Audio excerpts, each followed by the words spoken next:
Hi, my name is Muaz, and in this video we will be creating a VPN connection between our on-prem data center and AWS. So we are over here and we will be creating a VPN tunnel from our firewall through the internet all the way to AWS, so our VPC in AWS. So the VPN tunnel will be initiated from our firewall and we will go through the internet to our VGW. So the red dotted line shows you the VPN tunnel and the blue line shows the flow of traffic. So to get started, we're going to log into the AWS Management Console and head over to VPC. Click Create VPC and select the VPC with public and private subnets and hardware VPN access.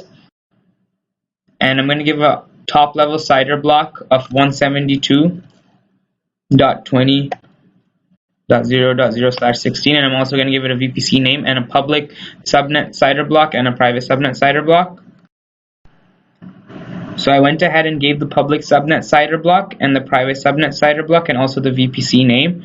I'm going to click next, and over here it's going to ask you for the customer gateway IP. So this is going to be the IP address of your VPN router or your VPN terminating device. So for us, if we look at the diagram, that's going to be our firewall. So I'm going to quickly connect to my firewall and check its IP address. So I've connected to my firewall and here is my public IP address. This is the public IP address of my firewall. I'm going to copy this, paste it here, and give a customer gateway name and a VPN connection name. For routing type, choose static, and I'm going to give the IP prefix. I'm going to give the private subnet of my data center. So that's going to be 192.168.3.0/24, and I'm going to click Create VPC. It's going to take a few minutes. So once your VPC has successfully been created, you can go ahead and see that a customer gateway has also been created. So let me just reload this. And you can see a customer gateway has been created and a VGW,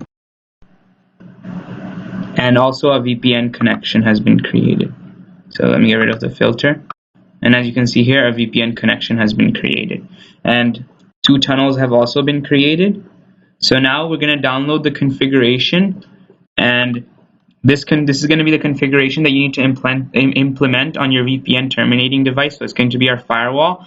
You're going to have to choose your vendor, your platform, and software. So we have a Cisco ASA firewall.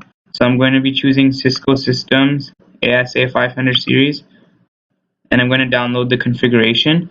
So what you're going to have to do now is take this configuration and implement it on your VPN terminating device to configure it to create a VPN tunnel, to initiate the VPN tunnel between your VPN terminating device and the VGW. So I have opened the configuration file. So the configuration file has a lot of information in it. So I'm going to take out the parts that we need, so the configuration, and I'm going to paste it in a notepad and make the necessary edits, and I'll show it to you right after. So I went ahead and took out the parts of the configuration file that we needed and pasted them in this notepad, and I made the necessary edits. So if you need any help understanding any of these parts, you can talk to your instructor. So now what I'm going to do is I'm going to implement this configuration on our firewall. So I'm going to be taking this and pasting it into my firewall. Before I implement this configuration, I'm going to connect to my firewall and show you that no tunnels are up. So I'm going to quickly connect to my firewall. So as you can see here, I've checked the status of the tunnels and that there is no tunnel that is up. I can also show you from the AWS side, from the AWS Management Console, that no tunnels are up. So if I go to tunnel details, both of the tunnels are down. So once I implement this configuration, the firewall will initiate the VPN tunnel between our on-prem data center and AWS, and you will see that one tunnel will go up. So I'm going to go ahead and paste all the configuration. So I went ahead and pasted all the configuration in my firewall. and so I have configured my firewall to create the VPN connection, and I check the status of the tunnel, and as you can see, this active status shows that one tunnel is up. And if I go back to the AWS management console and reload this page, one tunnel should now be up. And as you can see, in tunnel details, one tunnel is up. And in the documentation, it mentions when it comes to the Cisco ASA firewall, only one tunnel will be up at a time.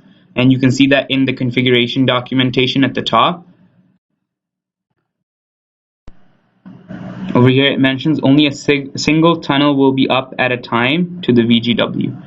So now that our VPN tunnels are up, our one VPN tunnel is up, we're going to go to route tables and make sure that the right route tables are associated with our subnets. So this route table should be associated with the public subnet as it is. So I'm going to rename this the public subnet routing table.